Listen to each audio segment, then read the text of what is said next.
lives online, doing schoolworks, banking, working, and connecting. But how strong is your shield? The difference between security and disaster often comes down to a handful of simple habits. In this precise guide, we're cutting through the noise. We're going to give you the non-negotiable do's and don'ts of staying safe on the internet. And critically, we'll decode the true meaning of hacking, showing you why one type protects us and other is a genuine threat. If you use the internet, this information is your foundation. Now, let's build your digital defense. And let's go!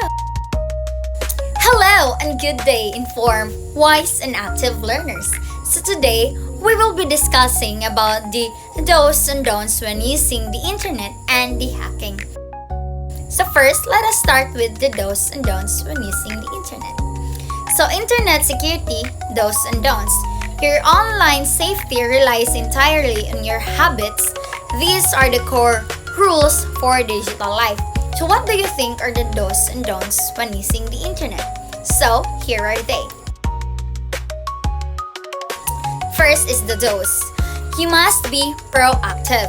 The number one rule is to use strong, unique passwords for every account, ideally managed by a password manager, and always enable multi-factor authentication or MFA.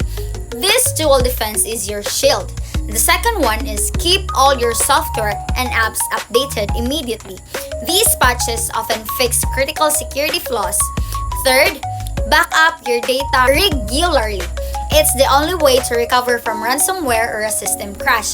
And finally, look for HTTPS and use a VPN on public Wi-Fi to ensure your data is encrypted during transmission. And what do you think is the don'ts when using the internet? Here are they. Never use a password. Doing so means one data breach compromises your entire digital life. Also, don't click on suspicious links or download unexpected attachment from emails or text.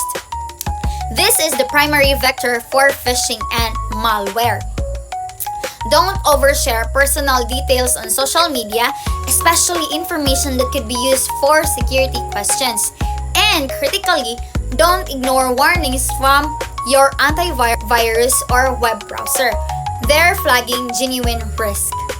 And now, let's proceed with the hacking. Hacking is a skill set defined entirely by its intent and authorization. The two types are fundamentally different, which is the ethical hacking and the malicious hacking.